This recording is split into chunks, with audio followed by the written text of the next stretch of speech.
বিধানসভা নির্বাচনের প্রাক্কালে রণক্ষেত্র দক্ষিণ দিনাজপুরের গঙ্গারামপুর।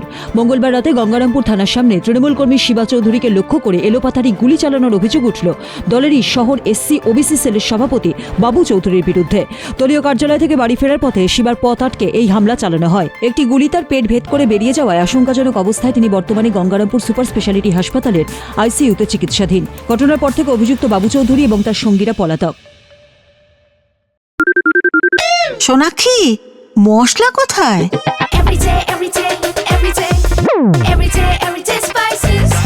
এভরিডে মশলা, দেশের স্বাদ। 10টা নাগাদ দাদা বাড়িতে যাচ্ছিল, বাস স্ট্যান্ড থেকে বাড়ি যাওয়ার সময়, পার্টি অফিস থেকে যাওয়ার সময় চৌরঙ্গি ক্রস করার পরে দাদা গাড়িকে ওভারটেক করে বাবু চৌধুরীর গাড়ি। বাবু চৌধুরীর গাড়ি ক্রস করার পরে বাবু চৌধুরীর গাড়ি কোনোভাবে সাইড দেয় না দাদার গাড়িকে।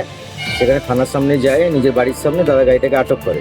আটক করে নিয়েই বাবু চৌধুরী গাড়ি থেকে নেমে নিয়েই গুলি চালাতে শুরু করে। 7-8 রাউন্ড গুলি চালায়। সেখানে দাদার একটা গুলি লাগে, একটা গুলি লেগে সামনের দিয়ে লেগে পিছনে বের হয়ে যায় গুলিটা। কি মনে হয় এই ঘটনা কি কারণের জন্য করেছে? কী কারণের জন্য ঘটেছে? বাবু চৌধুরীর একটা তোলাবাজ, এখন তোলাবাজি জায়গা মস্তানি সব কিছুই তো এখন বাবু চৌধুরী গঙ্গারামপুরে এখন কীভাবে করেছে সেটা তো বলা আছে। পুলিশ ইতিমধ্যে 5 জনকে আটক করে শুরু করেছে তদন্ত। পরিস্থিতি নিয়ন্ত্রণে আনতে বুধবার সকাল থেকে এলাকায় বিশাল পুলিশ ও কেন্দ্রীয় বাহিনী মোতায়েন করা হয়েছে। এই ঘটনাকে কেন্দ্র করে তৃণমূল ও বিজেপি প্রার্থীর মধ্যে রাজনৈতিক চাপানুতর তুঙ্গে উঠেছে।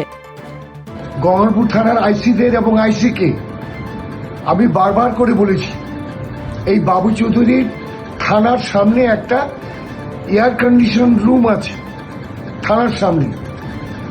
সে ওখানে বসে বসে দ্বিতীয় গঙ্গারামপুর থানা চালায়। থানার অফিসাররা পর্যন্ত সেখানে গিয়ে দেখা করে বাবু চৌধুরীর সঙ্গে। এত প্রতাপশালী সমাজ বিরোধীও। এবং এটা কি করে হচ্ছে, কেন এখন পর্যন্ত সুমোটো কেস করে এখন পর্যন্ত কেন বাবু চৌধুরী অ্যারেস্ট হচ্ছে না, কেন বাইরে আছে, আর কতদিন অপেক্ষা করবে প্রশাসন এবং পুলিশ যে একটার পর একটা অন্যায় করে যাবে? গতকালকে গঙ্গারামপুর রাত্রে একটা গুলি চালানোর ঘটনা ঘটেছে। শিবা চৌধুরী আমাদের তৃণমূল কংগ্রেসেরই কর্মী, তার উপর গুলি চলেছে এবং শিবা চৌধুরীর মুখ থেকেই আমি যেটা জেনেছি, বাবু চৌধুরী নামে যিনি আমাদের গঙ্গারামপুর, এটা অস্বীকার করার কোনো কারণ নেই, গঙ্গারামপুরে তৃণমূল কংগ্রেসের কোনো একটা পদে আমি নির্বাচন প্রার্থী হওয়ার আগেই তারা কী একটা দায়িত্ব দিয়েছিল, সেই গুলি চালিয়েছে বলে আমরা শুনেছি। তৃণমূল কংগ্রেস করতো বলেই সঙ্গে ছিল, কিন্তু সে অপরাধ করেছে। আমি পরিষ্কারভাবে বলতে চাই যে কোনোভাবেই প্রার্থী হিসেবে এই অন্যায়ের পক্ষে নই।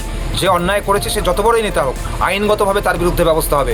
দল কোনোভাবেই এই গঙ্গারামপুর বিধানসভা এলাকায় এই দুষ্কৃতী তাণ্ডবকে প্রশ্রয় দেবে না, দুষ্কৃতী তাণ্ডবের সঙ্গে থাকবে না।